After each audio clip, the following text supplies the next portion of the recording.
Okay, welcome to Tennessee.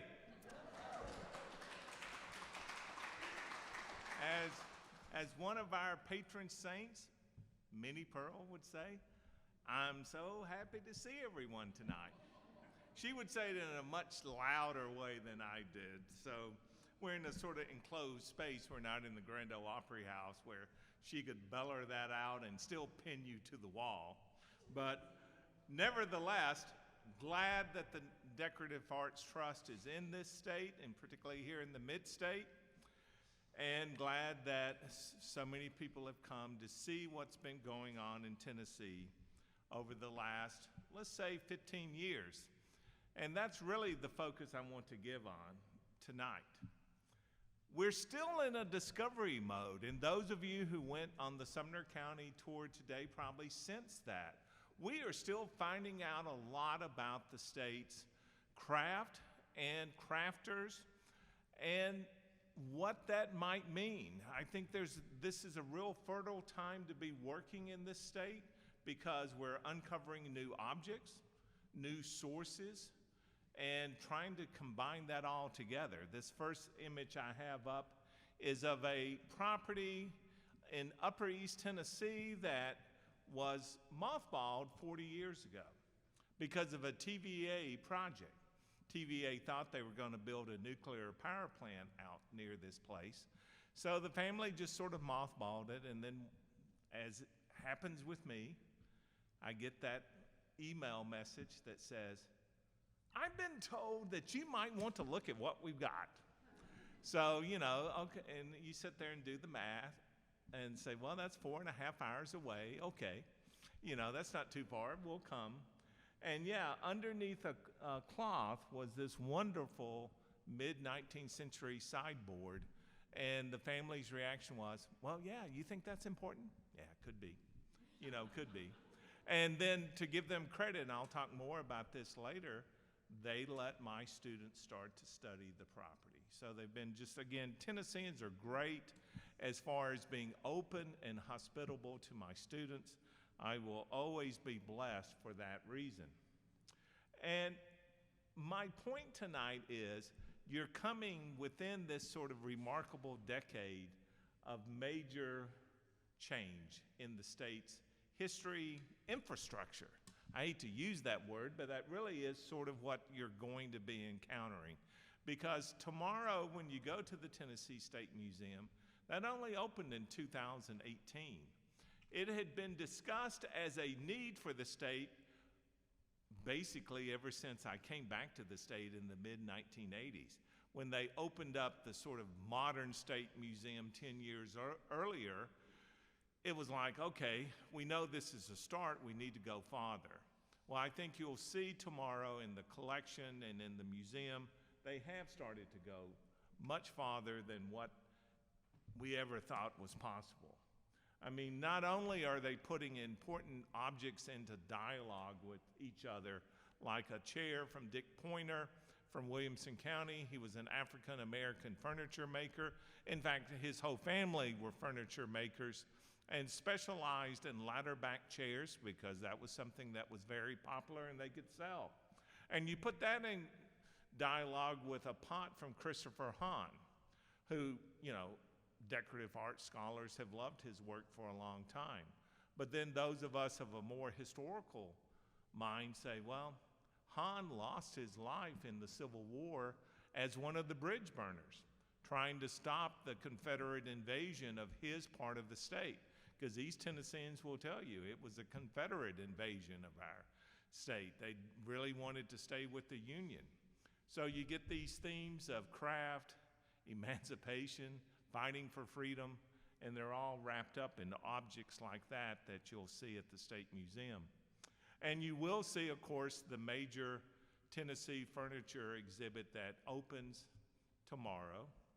I know I talked with Ashley Howe earlier today, and I didn't see Ashley get here yet. There she is in the back. Okay, she did make it because she was like, we can talk only for a few minutes because then I've got to run back down and work on the exhibit. And as we all know, that's how exhibits do. The last day is always the craziest. And that will be another, that's why everyone wanted the State Museum built. It creates a new platform for diving deep into Tennessee's material culture, and Ashley's been putting together the staff to do it. I'm sad to hear of Eleanor leaving the state to go to winter tour, but that's okay, Eleanor. You can come back, after you're finished with your degree.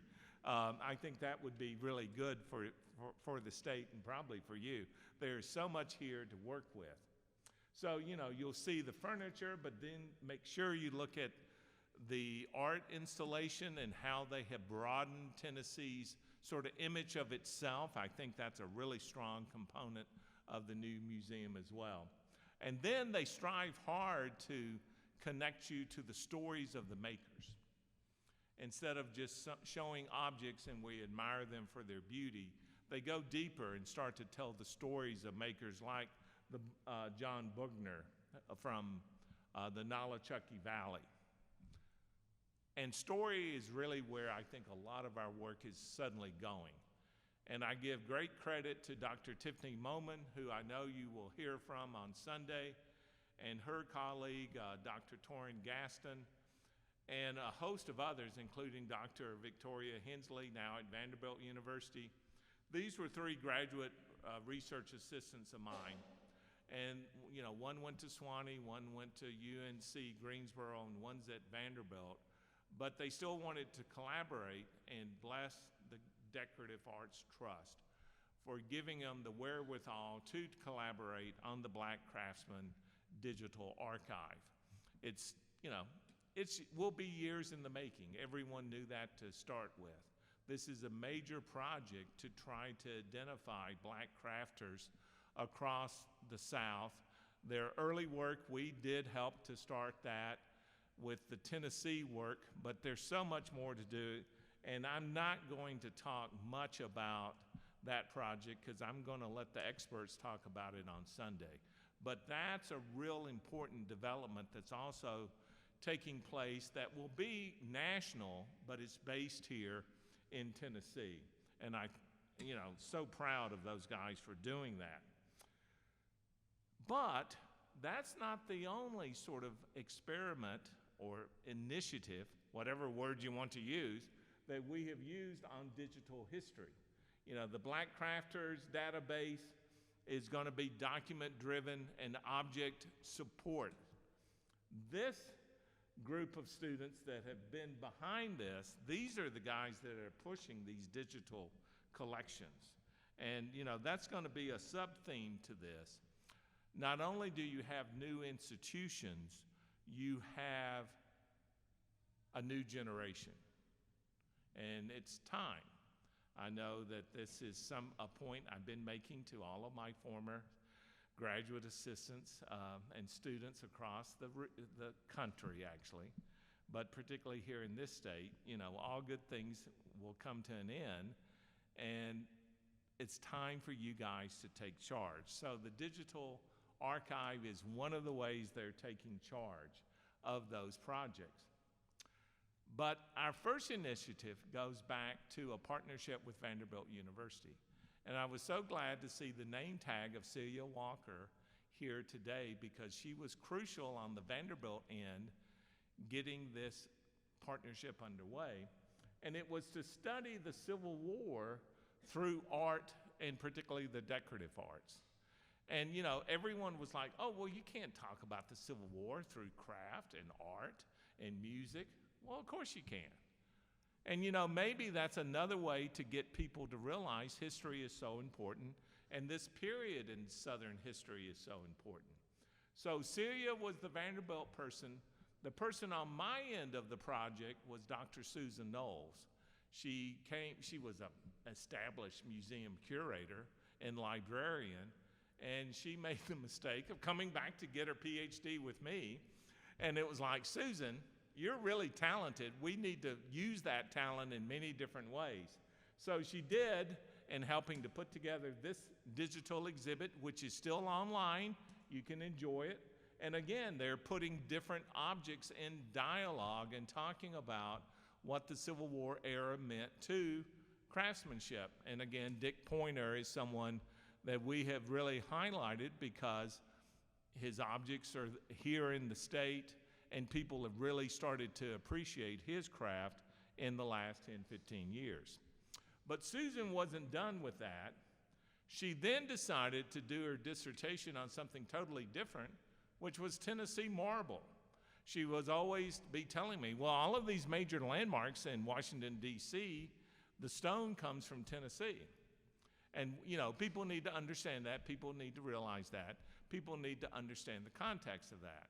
Well, she went so deep into that the geologists loved her, the historians loved her, and then the museum curators loved her because she started to bring out these stories about marble and not only the industry of it, but how it's used in objects. So Susan worked with the East Tennessee History Center. Now that's based in Knoxville, and I wish y'all would have the opportunity to go there, but it's a bit too far away. But put that onto your planning schedule to go to Knoxville sometime to see that collection there. They did do a great exhibit about Tennessee marble and its impact in the state, and including, you know, well into the 20th century. This is a painting by Lloyd Branson, who is a major 20th century Tennessee artist, you know, sort of already doing a retrospective on what that antebellum Tennessee marble industry was like. Now, of course, enslaved people were all over that. That's why in parts of East Tennessee you had large numbers of enslaved people because they were working those marble pits and transporting the marble by wagon over dirt roads onto places like Washington, D.C. So it's an amazing story. And again, this is this theme of new scholarship, new ideas, and particularly some great talented students. And just as another example of this, I threw this in for Megan. Megan, as part of her project work with me, we did an inventory of a very important African-American house in Selma, Alabama. It's been listed for its national significance. And there they had a great piece, an Eastlake piece with Tennessee marble installed in it. And I just compared to another piece that's been pulled out of a home recently in Hawkins County, Tennessee, where that industry was located. So again, students, scholarship, opportunity, research. Probably the best known one is Amber Clausen Albert. If you get the Mesda Journal, they devoted a whole issue to her study of this family of Upper East Tennessee furniture makers, and particularly the rope and tassel theme and some of the other inlays that the family was known for. They were really the first industrial firm in the state in the 1780s, 1790s, and lasted till about 1820. Now, folks, you know, some of these pieces were in collections. People knew that they were Upper East Tennessee. They might even known that they were Washington County. Well, she found the makers, told the story, and again, that's some of the new exciting work that we have going on, and you'll get to see some of these pieces as you go through the next few days. This is just a close-up again of some of the work of the McAdams family. They're from the East Tennessee Historical Society. Okay, I've hinted about this project, the Stony Point project, and this has involved 3 of my graduate students, John Lodell, who's an archivist, Noha El Bobo, who's an archivist at the University of the South, and Matt's already introduced Kate Hughes to you, many of you know. They've all worked on different aspects of this property that was mothballed, and we can't believe what we found. I know the family was shocked to find out we had pulled out 150 archival boxes of family papers going back to the 1790s and continuing well into the 20th century. So rarely do you get an ability to study a place with that type of documentation and then that type of furniture that's been left. I'll just share with you a few of the pieces that we're getting ready to open an exhibit about in Murfreesboro in the next month. Again, great chairs coming out of Virginia with accounts from their diaries 100 years later talking about this was great-grandfather's chair. Very sort of Shenandoah Valley blanket chest, end tables, and a set of chairs that Jeff Evans, who I'm sure many of you know, has studied Shenandoah chairs so much, it was like, oh yeah, Van, those are from Wythe County chairs. So you got one, man, those are rare. And I said, no, we have 6. And he was like, I hate you. But again, this is where I emphasize we're in such a period of discovery. Abby Coombs, who you'll get to meet when you go to Traveler's Rest, she's a graduate student of mine, but she also works there. She has been working with the Land Trust of Tennessee and the Gardner family down on the Alabama-Tennessee line. This property is in Tennessee, but if you went 3 miles to the south, you're in Alabama. It's down on the Duck River. The farm is National Register listed, but the real art of the place is the quilts. The quilts coming from an enslaved woman who married another enslaved man. They start the farm in around 1870, and they have 12 kids over time. So, of course, then they're building a whole sort of family network of their own. And that story is what Abby is working on for her master's thesis. She's shifted direction on her PhD. She's going to go into African American horse trainers because of the records that they have at Traveler's Rest. You'll hear more about that this weekend. Now, all of these I take great pride in because they are former students that now colleagues, and now you're sitting in the heart of that. Myers Brown and Lauren Batt here at Belmont Mansion. There's other folks here at Belmont that have tight connections to me.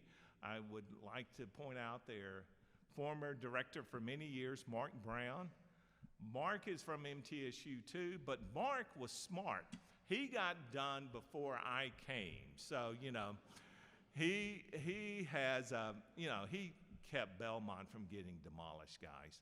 Everything that you see here and enjoy, when you see Mark, shake his hand and thank him, because it wasn't an easy job in the 1980s and 1990s, and he took it on, and this place now is great. Myers is doing a wonderful job as the new director, and the stories they're telling now out of Belmont were always there, but no one did the hard research to tell those stories, and that's what they're doing now. The same will be true at Traveler's Rest, where you would think it was the center, auxiliary, because their director, Katie O'Brien, is a former student of mine, and then Jennifer Butt, Alexis Matrone, Jessica Hansen, and Abby Coombs are all current students of mine, and working there on different projects with the property. And Traveler's Rest was a property that needed that. They always had a strong collection, but what the collection said was maybe obscured. And I think, again, over the last 5 years here, you're really seeing a revolution. So that's going to be a real treat for you as well. Then we go national with our work. And that's one thing I want to emphasize as well. I know that Matt and what they've been doing here at the Decorative Arts Trust with their scholarship program is immensely important. Because, guys, too many of us are at that age. We know our day on the stage is passing. We need to make sure that following generations share that same love, that same passion as we do. So just bear with me as I show you some of these other projects. Amy Costine, who is at the Center for Historic Preservation, she's become an expert on helping the National Park Service and communities document their national historic trails. The images I show you are from the Church of Jesus Christ of Latter-day Saints Trail, the Mormon Pioneer Trail, which starts in Nauvoo, Illinois, and ends up in Salt Lake City. And I was in Salt Lake City last week, and they were like, y'all did such a good job on that. And then everyone said you were good to work with. It was sort of like they were shocked, but that's okay. I always like to sort of surprise people. But that has been real good work for us, both with the Mormon Trail and then with the Cherokee Nation on the Trail of Tears. And we're working on some different exhibits at sites along the trail right now.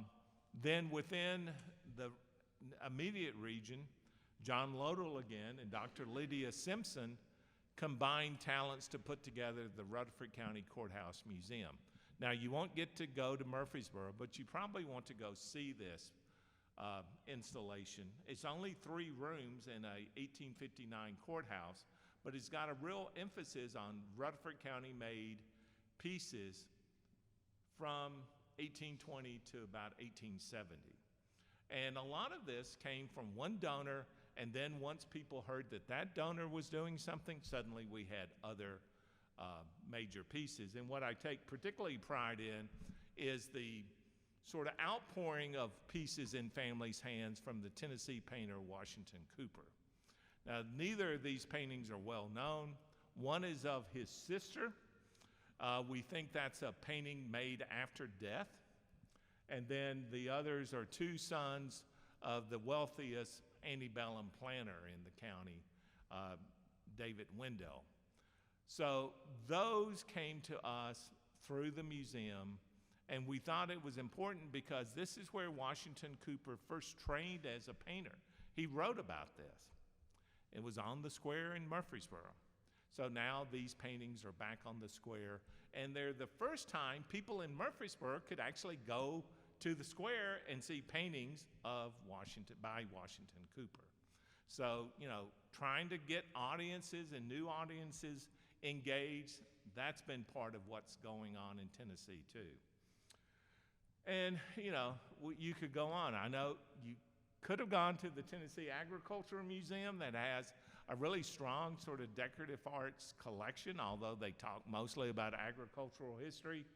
Laura Good-Morrison and Brandon Stevens, students of mine, are heading up that affair.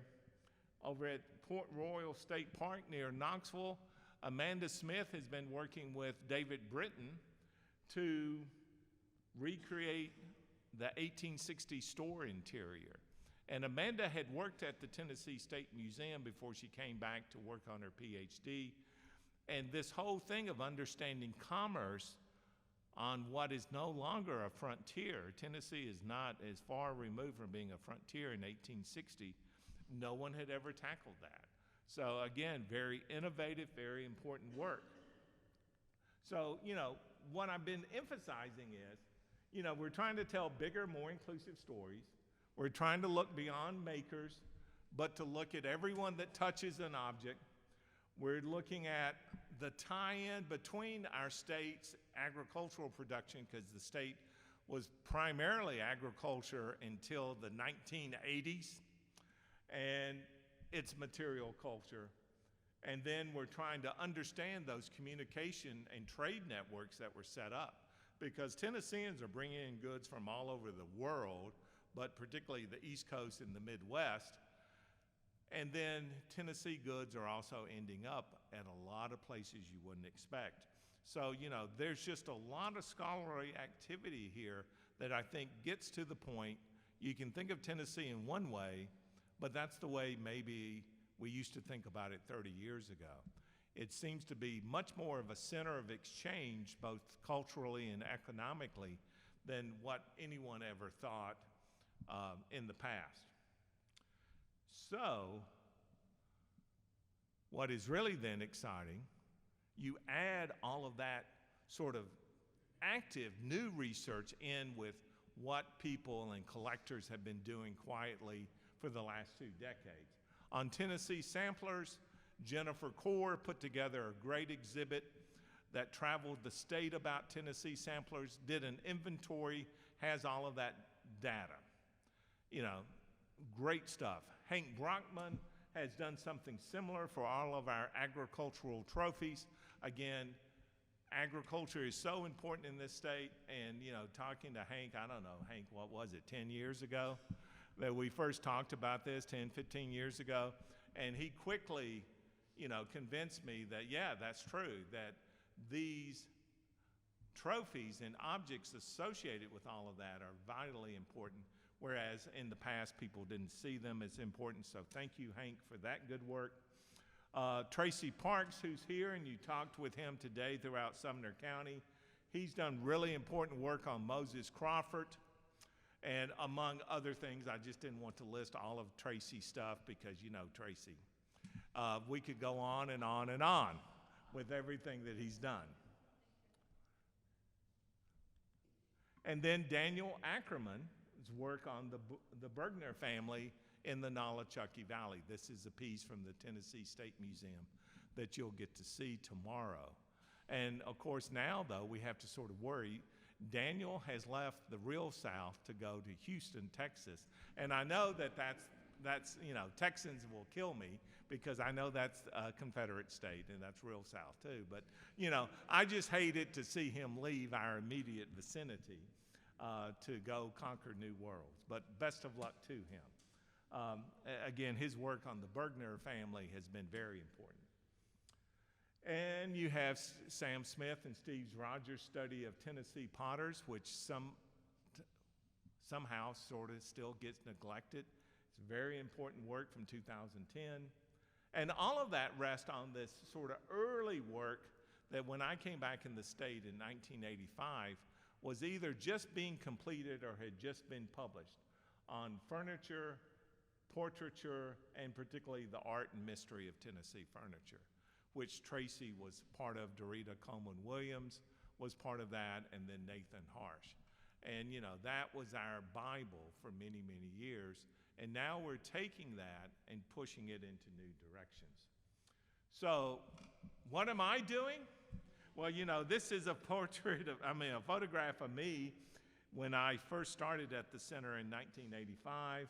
And you know, you got a typewriter, you got a desktop computer that, yes, had floppy disk drives in it, you know, all of these things, a slide tray.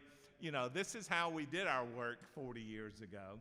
And in some ways, I still sort of that world. I still love the hands-on, getting in touch, facilitating discussions between experts and communities, and doing that type of work. Now, I am working. You know, some of my students would say, yeah, he's always working on his new cocktail recipes. And I don't always drink all the time, but then I have to admit, yeah, maybe I do.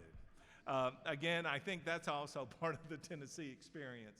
If you don't come here to have a good time, when the hell are you coming here? You know, you know, that's sort of what you want to do. So again, I hope you all have a good time while you're here. Okay. Now, what have I been doing is really trying to connect in with Black communities and to get them to become part of that narrative and join the good research going on, and we've not had any trouble. That's always been a problem of just reaching out, making those connections, being patient, and listening to what people want to do. That's my big statement I always tell people. It's not about you, it's about them. What do they want to do? What do they want to share? What do they have to tell? So this is a favorite photo of mine. It's the school that Tina Turner went to as a little kid. And it had been incorporated into a barn, which was good. It actually protected the building. And someone there in her home county contacted me and said, well, we can get a bench from that school, and we think we can then do a good exhibit. And I said, well, why don't you just get the whole school? And they thought, well, you're crazy. Well, you know, I don't have much influence as state historian, but I do have some. So I could help them sort of negotiate the highways of moving a school building from one part of the county to the next. And what was then created was the Flag Grove School. That's the name of the school that she went to. And then her set designers worked with my graduate students to put in the exhibits. So, of course, the graduate students who got to work on this, they're always thinking, no one can ever top that. And I sort of agree with them, where you got to work with those folks. And I'm so glad we did this because, of course, Tina Turner died a year ago. And, this has already been done and installed and will be an important museum there in Brownsville, Tennessee for, I don't know, a generation at least. So that's some of the panels and some of the work that would place. You can't see it real well. There's a little table that also came out of that school that had been made locally. So again, anytime we can get these local craft pieces is so important. So, from that, I sort of became then the school guy, working with different communities on saving historic schools, but also telling the stories of those communities through the schools. And Annabeth Hayes Dooley was a graduate student of mine who worked with me on the web school, and I know Annabeth is here, and you'll hear from her on Sunday as well. And the pieces maybe aren't spectacular, but they're important. Like the black chair there, it came out of the National Youth Administration shop that they had created during the New Deal. And again, I always challenge people, show me your NYA chair. And everyone, well, we know they made chairs, but where are they? So it's cool to find these objects. In Franklin, I know you're going to Franklin. You'll get to hear a lot about the work in Franklin. It's been extensive from the Macklemore House, an 1880s house, that there's some of the Macklemore heirs, and then a Pointer chair, and worked with the family, the city, a host of partners. And one thing that's neat about Franklin is how everyone works together. It really is a community effort on so many different things. And it's going to take it on the Merrill Williams House, which is the next project we're undertaking, where there it will be developed into a community heritage center. And again, the family, it was a time capsule. They built it in 1906. They sold it in 2019. And then it was like, we want a few items out of the house, but Dad had so much, we don't want all of that. Well, of course, to be able to talk about middle-class material culture is always a challenge, particularly in small towns, and here we have a really good collection to work from. And I'm just showing you some of the pieces that will be in this installation, come back in about 2 years, and that should be done. This one will happen real quickly.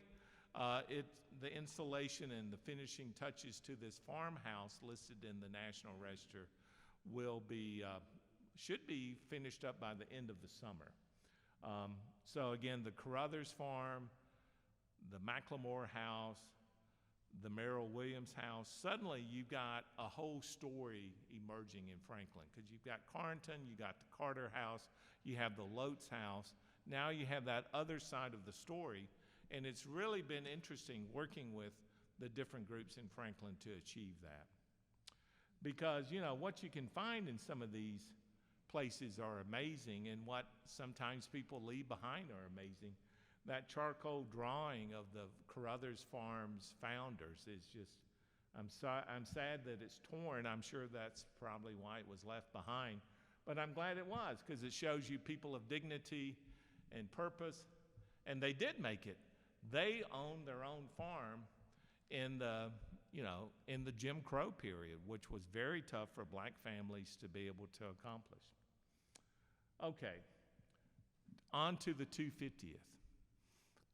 You're not going to see much of that in this tour because you're not in East Tennessee. That's the early settlement part of the state and where so much has been going on with the 250th planning, because the resources are there.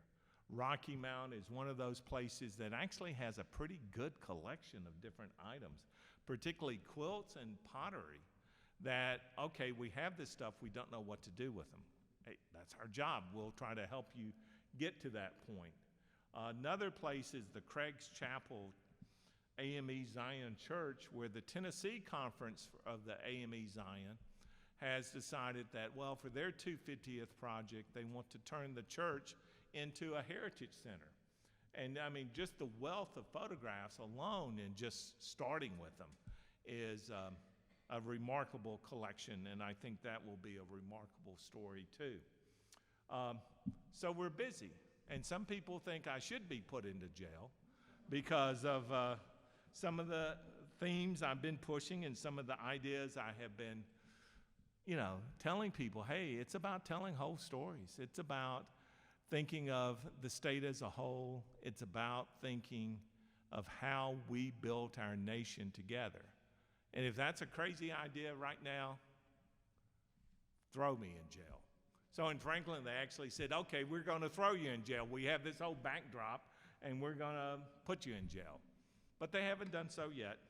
So along with all of these folks that I have mentioned, but particularly this unbelievable number of young professionals, and I know that some of my students here tonight will cringe at this because they know I always remember them as they were 20 years ago, 30 years ago.